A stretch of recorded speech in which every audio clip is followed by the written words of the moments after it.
Bonjour et bienvenue dans ce nouveau Kick Parade. Salut Swan. Bonjour Erwan, ça faisait très longtemps, dis-moi. Oui, c'est ça. Oula, au moins 2 semaines. Fan de Total 2 Recall. semaines. Oui, c'est ça, j'ai la ref.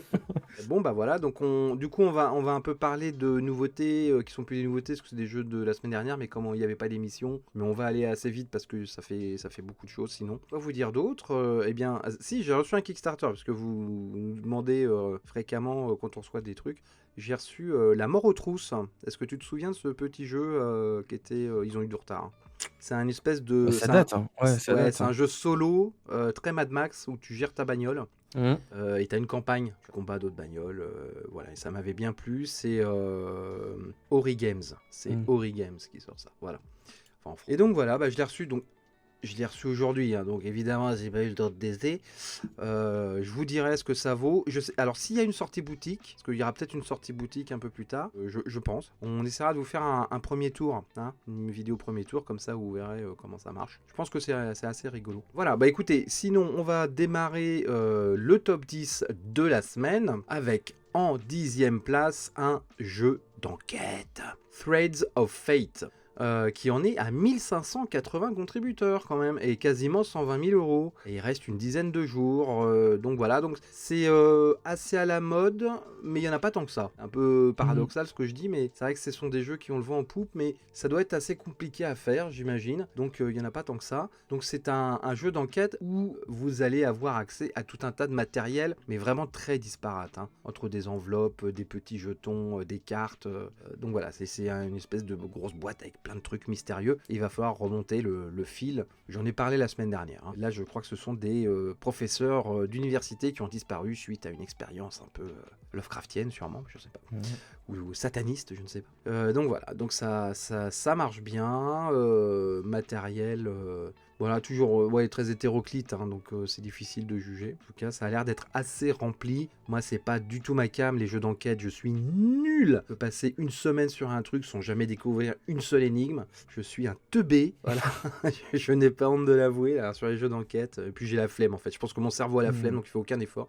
Donc voilà, c'est pas du tout mon truc. Enfin, dans le style, ça a l'air plutôt efficace. Oui, à noter qu'en plus ils ont travaillé, enfin l'écriture de ce scénario en fait est proposée par Lauren Bello, celle qui avait travaillé sur l'abjecte adaptation de Fondation sur Apple TV et Ah sur oui, le correct Sandman sur Netflix. d'accord. Donc voilà, Ah, ils ont du aujourd'hui on sent resta quoi. que oui voilà, c'est ça, ils la mettent un peu en avant mais pas des masses non plus, mais bon voilà, ça va un peu avec ce style de jeu où en gros tu dis ça va être l'écriture qui va être au centre bah, Hum. c'est ce qui va un peu faire la différence en fait. Au-delà Ah des bah c'est sûr. énigmes, c'est un peu l'histoire qui est racontée derrière. Comme en plus c'est souvent un peu du one shot, donc du coup, bah, autant que ce soit bien écrit. Bon, c'est quand même assez intéressant de voir que bah, aujourd'hui ils font appel à des scénaristes un petit peu reconnus, qu'on aime ou pas leur travail.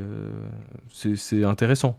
C'est parce que notre activité est à la mode. Comment on Exactement. commence à attirer des gens de Hollywood. Ok, allez, 9e place, et alors là, ça va vous scotcher, ladies and gentlemen. Ça va vous scotcher car c'est la première fois, la toute première fois dans l'histoire entière de Kick Parade que Ulule est dans le top 10. Donc c'est pas un petit exploit. Reflet d'acide, 1929 contributions pour 150 000 euros. Il reste 4 jours, donc ça sera probablement fini quand vous écouterez cette émission, mais c'est tellement exceptionnel que fallait quand même marquer le coup. Comme il n'y a pas eu d'émission la semaine dernière, on n'a pas pu le dire. Et bravo quoi. Non, là franchement, Mhm.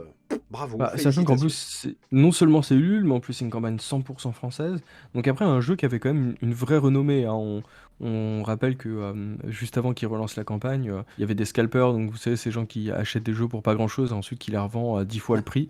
Et donc du coup, c'était un jeu qui était devenu quasiment introuvable, à moins de débourser Ouais. un SMIC pour pouvoir y jouer. Et donc du coup, et qui avait vraiment une renommée d'un jeu un peu singulier, unique en son genre. Hmm. Et on voit que bah, voilà, les gens ont répondu présent, qu'il y avait une vraie attente là-dessus. Je pense qu'au-delà du côté nostalgie sur une émission qui a un petit peu de renommée, mais qui commence un petit peu à dater, je pense il y a aussi le public des joueurs qui était vraiment dans l'attente de la ressortie de ce projet. Donc je trouvais ça très cool.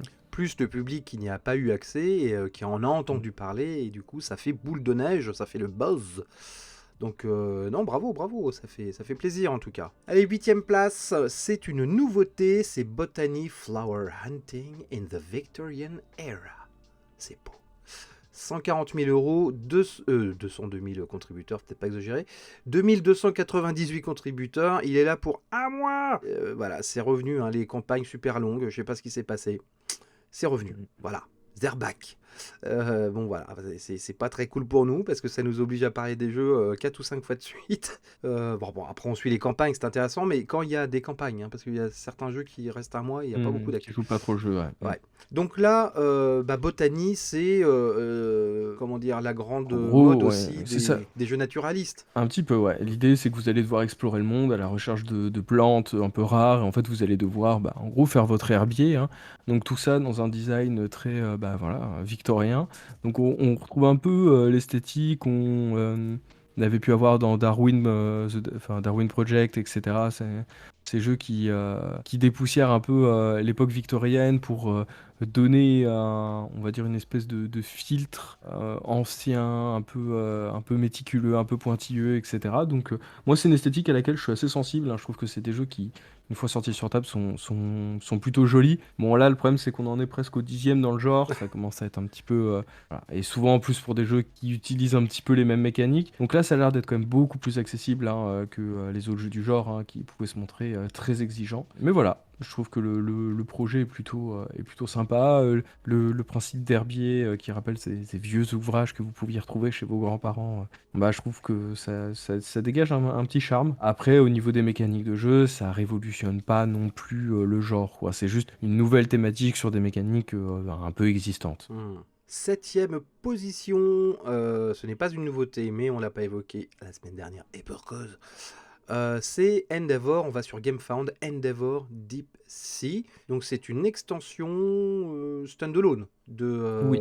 Endeavor qui n'a, je ne dirais pas rien à voir, parce que ce sont un peu les mêmes mécaniques, mais Endeavor se passait sur la mer, hein, c'était un petit peu on s'accapare un peu des îles, si j'ai souvenir, parce que le jeu est à quelques années. Et là, on va sous la mer, et il va falloir protéger les fonds marins. Et ça se joue avec des scénarios. Donc vous avez des grilles de scénarios. Et il va falloir jouer ces scénarios avec des objectifs différents. Je crois pas que ça change de mécanique à chaque scénario, d'ailleurs des petits changements, sûrement des règles spéciales, mais il montre bien, ça la page est très bien faite je trouve. Il y a un grand panneau, qu'est-ce qui est comme le premier Endeavor, et le panneau d'en dessous, qu'est-ce qu'il y a comme différence avec le premier Endeavor, et c'est très très clair. Ouais, c'est une super idée en fait. Surtout quand on est voilà, dans ce genre de cas de figure de standalone, ça rend tout de suite ça rend de manière très précise et très ergonomique. Ça vous donne une idée sur voilà, qu'est-ce que vous allez pouvoir trouver. Si vous avez aimé le premier, quelles sont les mécaniques que vous allez retrouver, si vous aviez des réticences. Voilà, je trouve que c'est assez clair, ça vous aide en fait, à faire votre choix sur ce jeu-là. Et effectivement, en plus du côté scénario, il précise qu'il va y avoir des différents modes de jeu, donc compétitif, coopératif et solo. Donc voilà, bon, c'est un peu dans l'air du temps, hein, pour le coup, maintenant, ces jeux à multifonction, exactement. Couteau suisse du jeu de plateau. 189 000 $ et 2725 backers. Allez, ensuite, 6e position, nouveauté, bon, je vais pas le dire à chaque fois, en tout cas on l'avait pas évoqué encore, c'est Ninja Sloth. Un jeu de cartes avec des ninjas. Et 118 000 des euros. Hein, et des peluches. Et des peluches. 2737 contributeurs, 20 jours, mon gars. Wouhouhou. Donc voilà, donc c'est un petit jeu de cartes, hein, c'est pas un gros truc, dans lequel vous allez monter une petite équipe de ninjas pour aller voler des gemmes. Il me semble que c'est compétitif, c'est ce que j'ai compris. Oui. C'est même assez tactique. Et effectivement, ils ne peuvent pas s'en empêcher. Il faut qu'ils nous vendent des peluches derrière. Les mecs, quoi, c'est pas possible, quoi. En plus, elles sont pas belles, quoi. C'est un peu... mais je trouve qu'il y a un peu cette nouvelle tendance, ils sont persuadés d'avoir trouvé un design un peu sympa, un peu japonisant, etc. Mais pour le coup, même le design du jeu, je le trouve un petit peu faiblard, en fait. C'est pas vilain, ça aurait toute sa place sur Kickstarter, voilà, un petit jeu. Un peu passe-partout, quoi. Voilà, un peu passe-partout, des mecs qui tentent une nouvelle expérience, etc. Jusqu'à là, il y a rien à dire. Mais c'est vrai que tout de suite, ils tombent dans le côté super mercantile du truc, en disant « Ah, c'est super kawaii, on va pouvoir vous vendre des figurines, des machins et des trucs. » Enfin, déjà, faites un bon jeu, créez-vous une communauté, créez une gamme qui fonctionne, un jeu qui fonctionne, et puis ensuite, vous voyez pour la suite, en fait. J'ai un peu l'impression qu'ils mettent la charrue avant les bœufs, et surtout, effectivement, pour nous proposer comme tu disais, des peluches relativement laides, quoi. Bah ouais, ouais. Ils avaient fait Boss Dog, qui était un autre petit jeu de chien. Mhm. Donc ils sont très là-dedans, ils sont très dans le truc cartoon. Et ils avaient fait Beware of Bears, je sais pas si tu te souviens, Oui. c'est un jeu où tu te baladais dans un parc américain et tu te faisais poursuivre par des ours. Je trouvais l'idée super rigolote. Donc voilà, donc ils ont plutôt des idées, les gars, enfin ils sont plutôt rigolos, quoi. Donc voilà, donc bah, ils ont fait du merchandising à outrance. Il faut savoir que le premier pledge est à 20 $ hein, pour le jeu de Mhm. cartes. Et tu peux aller jusqu'à 149 $, ça n'a aucun sens. Enfin, tu fais enfin, 119 $, pardon. Ça n'a aucun sens. Tu fais. Enfin, c'est un jeu de cartes, quoi. Donc tu te retrouves avec des pluches, des machins qui vont. Enfin bon, bref. Voilà, en tout cas, c'est sixième cette semaine. On passe à la cinquième place et on revient sur GameFound avec Guardians of Atlantis Number 2, le fils de la revanche. C'est un jeu d'affrontement type arène qui vous propose, qui a l'air très cool. Si vous aimez les jeux Ouais. d'arène, parce que là, pour une fois, Alors je vais même être un tout petit peu plus précis que le ouais, jeu d'arène. En fait, ils expliquent qu'ils s'inspirent d'un style de jeu qui s'appelle les MOBA. Donc oui. c'est un peu le style voilà, de League of Legends, hein, Hmm. par exemple. Que voilà, vous avez un terrain, vous avez chacun on va dire, à son camp, et l'objectif c'est d'aller marquer des points en allant dans le camp adverse. Vous allez pouvoir placer des tourelles. Il va y avoir différentes manières de passer. Il va falloir gérer la stratégie en fonction des différents passages à gérer, puisque d'un côté il faut être agressif tout en défendant. Ouais. Avec des personnages qui vont avoir des avantages dans certaines situations, mais qui vont être très handicapés dans d'autres. Donc c'est des personnages qui, voilà, qui peuvent être très forts et très fragiles à la fois, donc ça demande vraiment une gestion, une réflexion. Donc voilà, ils indiquent en tout cas s'inspirer de ce style de gameplay là, en fait. Et ce que je voulais dire, c'est que souvent les jeux d'arène, c'est réservé à 2 ou à 4. Mm. Et là, tu peux jouer jusqu'à 10. Ça peut être un bordel sur le truc. Et il y a 22 héros, et chacun a son deck personnel. Donc il y a beaucoup de matériel, hein. C'est un gros truc, avec des figurines bien sûr. Moi ça m'a rappelé, alors je sais pas si tu te souviens de ce jeu, ça m'a rappelé Tsukuyumi. Est-ce que tu te souviens de ça? C'est un jeu où la lune s'était écrasée sur la Terre, du coup il y avait c'était une espèce de truc post-apo, et tu avais des clans qui s'affrontaient, et qui étaient ultra asymétriques, mais vraiment ultra asymétriques, vraiment des mécaniques totalement différentes. Et ça me rappelle un peu ça, quoi. Il jouit déjà d'une grande notoriété, donc ça marche, hein, 531 000 € et plus de 3000 contributeurs, et il reste 20 jours. Donc voilà, pour ce gros jeu MOBA, je trouve que c'est un peu ridicule comme nom, mais bon. Tant pis, on va Parce faire que c'est avec. un acronyme de, je sais plus, multi, machin, arena, enfin bref. Qui- J'ai l'impression qu'on nous refait le coup du Meuporg. Hein, ça rappelle du Ouais, c'est ça. Meuporg. Ouais, je me rappelle du Meporg. Enfin voilà. Non, mais ça, franchement, ça a l'air cool, quoi. Dans son style, ça a l'air vraiment topissime. Voilà. En tout cas, ça marche très bien. Et on passe à la quatrième position. Alors là, ambiance totalement différente. Là, on va dans le gothique. C'est Weirdwood Manor qui en est à 236 000 €, 3490 contributeurs. C'est la dernière semaine. Lui, il a fait une campagne assez courte pour ce jeu tiré d'une licence. Tu connaissais la licence, toi, ou pas?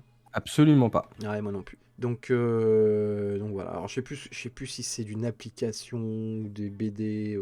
Je crois qu'il y a plusieurs trucs. Il y a plusieurs médiums. Je m'en voulais pas. J'ai mal fait mes devoirs. Je le savais, mais j'ai oublié depuis.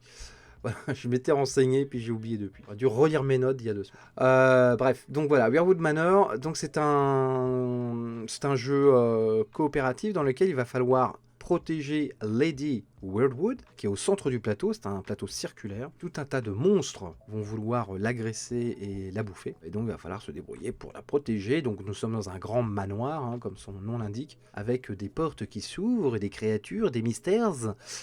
Chaque pièce, vous pouvez faire des actions différentes dans chaque pièce. Vous avez des pièces qui sont accessibles ou non selon l'heure de la journée ou de la nuit. Donc, il y a la mécanique a l'air plutôt intéressante. C'est assez original. Vous avez des petits, c'est quoi, des scarabées, je crois, il me semble. Je sais plus. Des petites bestioles qui se baladent et qui vous bloquent les portes. Enfin bon. Il y a tout un tas d'idées assez rigolotes. Bon. Ouais, c'est une licence assez marrant parce que plateau circulaire et puis ce côté de salles fermées par moment, etc. qui sont accessibles. Il y a un petit côté The Loop d'une part. Et je trouve qu'il y avait ça me fait penser à un autre jeu, mais je n'arrive pas à retrouver le nom. Il y en a tellement, Tu il y en vas a sûrement tellement. retrouver pour moi. Non, mais tu vas retrouver pour moi, c'est, tu sais, ce jeu où il faut aller entrer dans la caverne d'un savant fou pour essayer de lui voler les artefacts qu'il est allé voler à différentes époques. Je sais plus le Bah, The truc. Loop. Ouais, je dis, attends, mais c'est de loup, mais je pensais à un autre jeu, Je mais n'en ai c'est pas grave. aucune idée. Si vous avez la réponse dans les commentaires, vous gagnez un pledge de Weirwood Manor. Non, je déconne. C'est pas vrai. Mais Fais vous gaffe, aurez tout notre respect et notre sympathie, en tout cas. C'est déjà pas mal, hein. Bon, voilà. c'est déjà pas mal. Allez, avant de passer aux 3 premiers, on vous fait un petit tour des nouveautés. Alors, il y a des nouveautés de la semaine dernière et des nouveautés de cette semaine. Donc, on va aller vite, vite, vite. Parce qu'il y en a beaucoup, beaucoup, beaucoup. Alors, je commence avec un jeu qui est sorti la semaine dernière qui s'appelle Sismic. C'est un jeu pas tout à fait de figurines. Ça reste un jeu de plateau, mais c'est un jeu d'affrontement avec des figurines. Pareil, un plateau circulaire. Vous êtes sur une planète extraterrestre que vous avez évidemment défoncée. Et il va falloir partir vite, au plus vite, avant que la planète explose. Et donc votre but, ça va être d'être le premier à construire votre fusée et vous barrer. Donc évidemment, c'est chacun pour sa tronche. C'est hyper compétitif. Vous pouvez vous foutre sur la tête. Vous pouvez faire des coups de PUTE comme vous le souhaitez. Vous pouvez récolter des ressources, évidemment, hein, sinon vous ne pouvez pas construire votre fusée. Vous avez la planète qui s'effondre petit à petit, mais ça fait encore ressurgir d'autres ressources. Donc tout cela a l'air assez dynamique. Le mec qui fait ça est un peu tout seul, quoi. Il a fait toutes les sculptures. D'ailleurs, vous avez un Kickstarter exclusif. Vous avez une fusée monstrueuse à pledger. C'est d'impression 3D, hein, évidemment. Mais en tout cas, les figurines... Alors, les figurines sont super cool en version résine. Je pense que c'est les protos. Après, les photos sur le plateau... Bon, elles sont... Alors après, elles sont de couleur. Moi, je suis jamais très fan des figurines de couleur unie comme ça. Je préfère, à la limite, tu vois, laisser en gris. On voit mieux les détails. Mais ouais, ça a l'air un peu moins bien au niveau du plastique. Mais bon, voilà. Bon, jeu d'affrontement assez méchant, assez tactique, futuriste, où vous construisez des grosses fusées et récolter des cristaux. Que demande le peuple? Moi, je vous dis, que demande le peuple? Voilà, et donc, pour l'instant, bon, il y a 480 contributeurs, mais il reste 20 jours. Allez, suivant, jeu français, Red Joker. Donc c'est eux qui avaient fait Cyber Odyssey, que j'attends toujours. Le jeu Cyberpunk, qui a je sais pas combien de temps de retard. Qui a beaucoup de retard. Parce qu'ils ont repensé le jeu, il y a eu des... Bon, ils se sont tapés le Covid. Hein. Donc c'est pour vous dire qu'il a du retard. Et ils avaient fait Oko Chronicles plus récemment. Alors je ne sais pas, ça c'est une vraie question que je pose à nos auditeurs, n'est-ce pas? Est-ce que ça a été livré au Chronicles? Pas sûr, hein. Je vois pas, c'est trop récent. Hein. Ça me dirait, ouais, ouais, je crois que Ouais.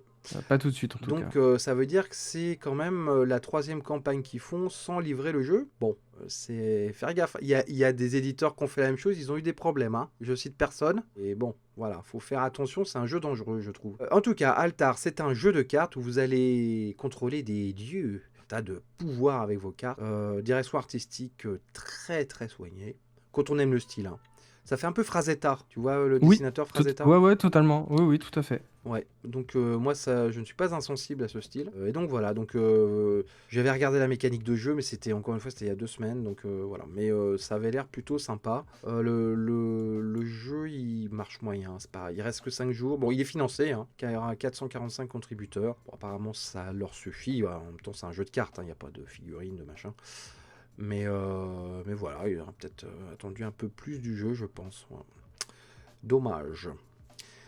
Je te laisse enchaîner avec un autre jeu de cartes que j'avais Oui. oublié, que j'ai pas vu, et pourtant, Et qu'est-ce pourtant, que j'aime ça. il s'agit de la nouvelle adaptation de The Live, donc Invasion Los Angeles hein, en français, donc le film de John Carpenter. Petit jeu de cartes qui joue à 3 joueurs minimum.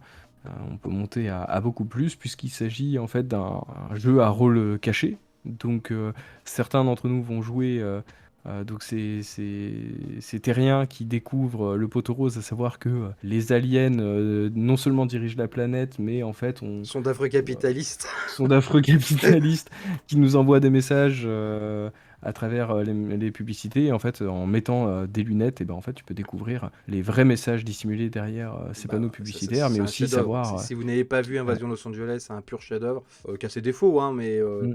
qui est un film des années 80, qui a des petits problèmes de rythme et tout, mais l'idée est tellement est génial. Quand le Mm. mec met ses lunettes et qu'il regarde des panneaux publicitaires, en fait, il y a marqué obéis. Sur les Mm. dollars, il y a marqué voilà ce que tu dois vénérer. Tout ça, c'est des Mm. messages subliminaux et on se fait avoir comme des pigeons. C'était une énorme critique de la présidence de Ronald Reagan hein, à l'époque. Mm. John Carpenter est assez militant là-dessus. Et c'est cool. Je suis même étonné qu'il n'y ait pas eu de jeu avant sur ce classique des 80s, Bah, il me semble qu'il y en avait eu un, il mais me qui était un semble. petit peu bancal. Mm. Et là, en fait, ils reprennent une mécanique un peu similaire avec toujours ce système de vous aimez des lunettes et en fait, vous allez voir apparaître sur les cartes, pareil, les messages subliminaux. Alors, ça, j'attends de voir parce qu'ils nous le Mm. montrent en vidéo et on sait que dans les faits, souvent, au bout d'un moment, tu arrives quand même à les distinguer sur les cartes. Et l'effet de surprise n'est pas tout à fait aussi percutant, en tout cas à ma connaissance, que ce qu'ils nous montrent dans les vidéos du jeu. Après, voilà, je trouve que typiquement, le thème se prête parfaitement à ce jeu de rôle caché, puisque Ouais, voilà, bah, certains évidemment. jouent les terrains qui découvrent le poteau rose et les autres jouent effectivement les aliens qui ont pour objectif en fait, de capitaliser le monde. Oui, c'est ça. Donc De piller voilà, les et richesses. de piller la richesse. Et ce qui est assez intéressant, c'est que le jeu il est proposé pour pas très cher Mm. et ils essaient de viser une livraison à la fin de l'année. Donc Bah ouais. écoutez, 29 balles. c'est cool. Ouais. 29 Ouais, euros, franchement, c'est cool quoi. C'est les donc, Anglais qui font ça. Ouais. voilà. Donc pour l'instant, à ma connaissance, je crois qu'il n'y a pas de version française Oh, de ça, ouais, ça me prévue. paraît mal barré, hein. Allez, un autre jeu de cartes, mais un petit peu plus costaud, c'est Astronauts Eternity. Donc c'est la suite de Astronauts. Ce sont les créateurs de Aeon's End quand même. Aeon's End qui est un gros deck building. Je crois savoir que tu aimes beaucoup Aeon's End. Ouais, c'est très cool comme jeu. Et donc voilà, donc ça c'est la version science-fiction un peu biomanesque, on va dire, ou Power Rangeresque. Et ça se veut aussi plus accessible, plus grand public que Aeon's End. Donc on va dire que c'est du jeu entre grand public et expert. C'est plus simple. Donc voilà, deck building, hein, vous allez affronter des boss dans un univers assez fluo, coloré de science-fiction. Matériel très soigné, c'est très joli, très cohérent, hein, on aime ou on n'aime pas le look. Mais en tout cas, c'est très cohérent. Et j'aime bien les plateaux personnels qui sont qui sont découpés autour du personnage. Là. Donc ça fait vraiment original. Ça change des rectangles habituels. Donc il a vraiment de la gueule. Enfin, il assume totalement son côté pop, on va dire. Je trouve que c'est plutôt agréable à regarder. Et je pense que ça doit être agréable à jouer parce que c'est quand même voilà, c'est les créateurs de Aeon's End. Ils connaissent leur truc. Rendre le jeu plus grand public, c'est certainement pour ça aussi qu'il y a on va dire un look plus pop. C'est aussi pour plaire aux gamins. Mm. Donc voilà, c'est plutôt pour jouer en famille quand on a la flemme de sortir Aeon's End et d'expliquer les règles. Voilà, maintenant il y a Astronauts. On passe à quoi? Tiens, on va aller sur GameFound. C'est toi qui vas nous parler de ça. Salut. Oui. Écoute, oui, je vais vous parler d'un jeu qui est un peu une espèce de jeu hybride qui s'appelle Secrets of Green World RPG Campaign Book and Adventure Bundle. Donc, on part sur le principe de bouquin un peu de jeu de rôle, mais il nous donne tous les composants dans un des pledges pour en fait le convertir en jeu d'affrontement, jeu de plateau à moitié scénarisé par en fait les campagnes du jeu de rôle. Donc ils partent sur un système de standees avec plusieurs terrains, plusieurs éléments qui vont venir en fait agrémenter ça. Donc on est sur un côté très jeu d'escarmouche, hein, clairement. C'est pas un gros succès pour le moment. On en est à 682 backers. Il reste encore 16 jours. Donc bon, le jeu est financé. Mais pareil, on est quand même sur du jeu assez ambitieux et surtout quand aujourd'hui on sait à quel point en fait l'imprimerie a complètement explosé les prix. Mm.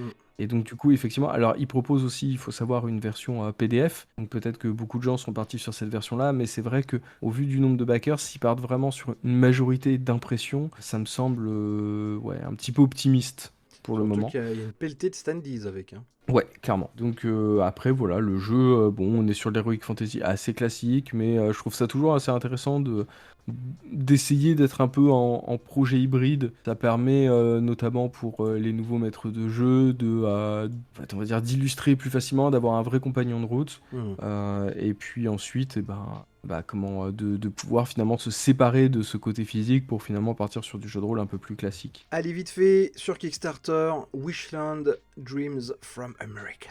C'est un jeu espagnol, contrairement à ce que son titre indique. Donc vous allez gérer votre fête foraine ou votre parc d'attractions plus exactement. Donc voilà, c'est une thématique qu'on voit assez régulièrement. Gérer votre parc d'attractions. Bon, celui-là n'a pas l'air de révolutionner le genre, hein. Vous allez payer vos attractions, vous allez payer des acteurs pour faire des animations. Vous avez des barres de jauge d'argent, de satisfaction.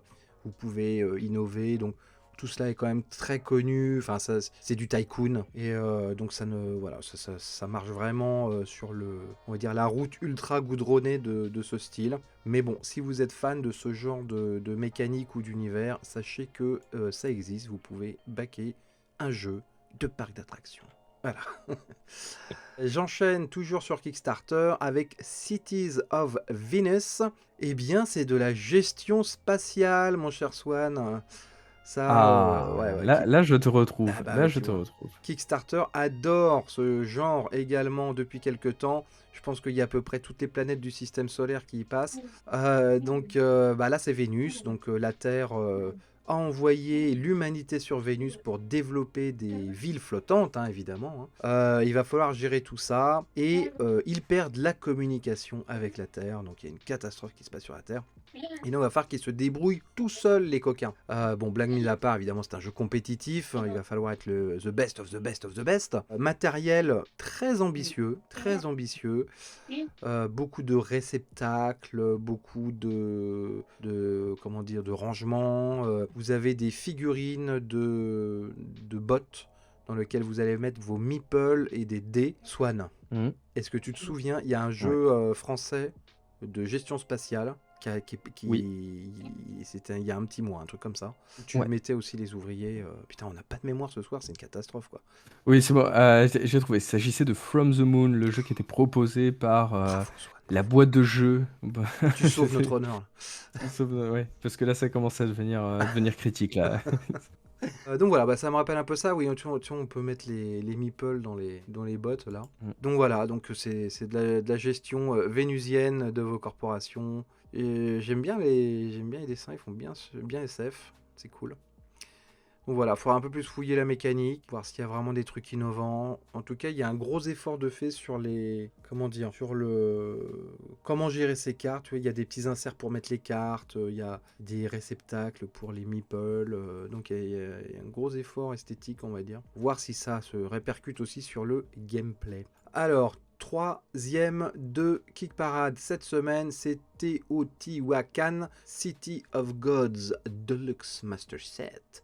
La version de luxe de Teotihuacan, tout simplement. On en a déjà parlé, c'est la dernière semaine. 460 000 €, 3742 contributeurs, donc c'est un vrai carton. Donc il y a beaucoup de fans apparemment de Teotihuacan. Dans une version évidemment super de luxe, avec du matériel de ouf. Ils ont même remplacé les plateaux, ils ont même refait des designs. Ouais, c'est chouette. Si t'es fan, en fait, c'est vraiment ce qu'on attend en fait d'un travail de remasterisation de jeux. En plus, je suis assez content parce que même si on en a eu quelques-uns ces derniers temps, je trouve que finalement toute cette culture-là dans le jeu de plateau, mais même on va dire que ce soit au niveau du cinéma, des séries, des jeux vidéo, on la retrouve pas tant que ça, hein, tout ce qui va être Aztec, Maya, Inca. Donc je suis toujours un peu content de redécouvrir voilà, ces peuples-là, cette esthétique-là. Alors on voit en plus au niveau des cartes, ils ont vraiment travaillé pour essayer de correspondre aux fresques qu'on a pu retrouver donc en Amérique centrale. Oui, il n'y a pas les extraterrestres, je suis hyper déçu. Non, mais il y a des jetons qui vont penser, tu sais, au crâne de cristal, si jamais. Ah, c'est le meilleur épisode d'Indiana Jones. Évidemment. À quand Apocalypto, le jeu? Un bon survival bien sauvage. Allez, je lance l'idée. Deuxième position du Kick Parade, Terrorscape. On a encore 15 jours, Swan. 15 jours de Terrorscape. Mais c'est assez fou, par contre, le succès de ce jeu, parce que on rappelle qu'on l'a... Enfin, pour le coup, vous avez vécu comme nous, ça montait en puissance. On en a parlé, après une semaine, il était encore dans les nouveautés, puis finalement, il s'est retrouvé peut-être un petit peu en bas de classement, et aujourd'hui, il se retrouve à la 2e place, donc c'est vraiment pour montrer que c'est un jeu qui a su convaincre. 518 000 €, 3760 contributeurs. Effectivement, c'est un beau succès pour ce jeu de cache-cache dans lequel plusieurs joueurs vont jouer des survivants dans un manoir et un joueur en face va incarner un tueur qui veut les zigouiller, avec au milieu un grand manoir en carton qui sert de tour à dés et de support de cartes également. Donc on s'était un peu gaussé de la durée de la campagne qui dure un mois. Ils ont quand même réussi à trouver des trucs, même s'il n'y a pas un nombre d'actu incroyable, mais ils ont su développer le jeu. Alors ils ont d'abord fait des cartes avec des variantes de jeu, et alors là la nouveauté c'est que désormais tu peux tuer le tueur, tu vois, comme dans Final Girl. Donc tu ne fais plus que courir en hurlant ou essayer de réparer la radio pour appeler du secours. Tu peux affronter le tueur. Donc voilà, donc ça change pas mal le jeu finalement. Oui, carrément. Bah, ça offre une deuxième mécanique de victoire et de défaite, hein.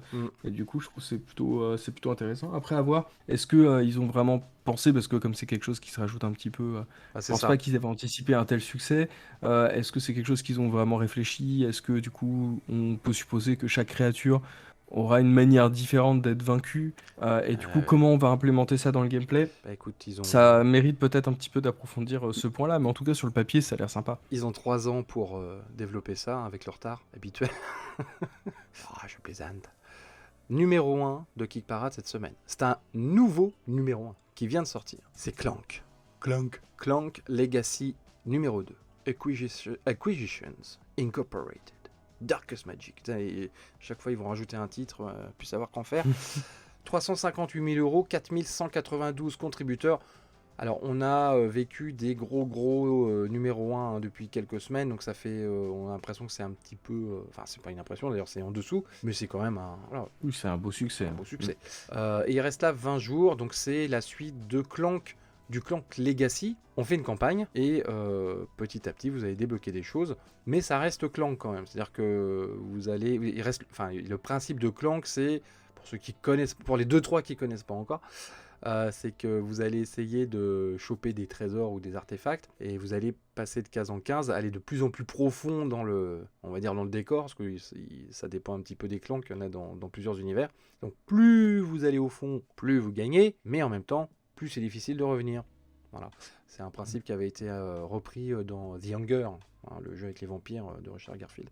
Et donc voilà, donc c'est le même principe, sauf que là c'est en campagne, avec des héros que vous allez petit à petit améliorer. Et voilà, et donc Clank, c'est devenu un classique. Hein. Oui, clairement. Bah, il y a plein d'extensions, il y a les variantes dans l'espace, enfin voilà, vous avez tout aquatique. Les Voilà. catacombes. Donc là, on reprend en fait effectivement, comme tu le disais, le côté Legacy. Alors, ils reprennent vraiment du Legacy à l'ancienne, c'est-à-dire que, et il faut le savoir, il y a de l'altération de matériel. Aïe, aïe, Voilà.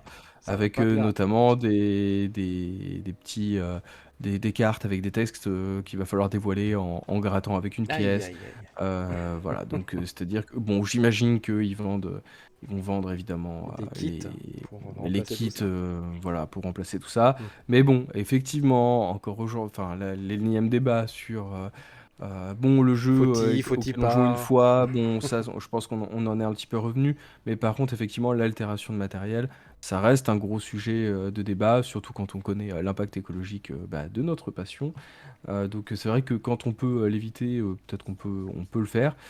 Autre petit sujet, alors c'est qu'ils reprennent l'esthétique, non pas des Clank, mais bien des Clank Legacy, à laquelle en fait moi je suis assez moins sensible. Je trouvais que le design des premiers Clank, bon, qui était finalement assez restreint, hein, il y avait le plateau de jeu, quelques cartes et surtout en fait la boîte. Il y avait un look assez travaillé qui Ouais, c'est vrai que rendait plutôt bien. ça fait un peu Et là, amateur, je trouve. ouais, il y a un côté un peu cartoon, Ouais, mais effectivement, cartoon amateur, pas ouais. cartoon vraiment travaillé. C'est Et étonnant. du Ouais. coup, je trouve que...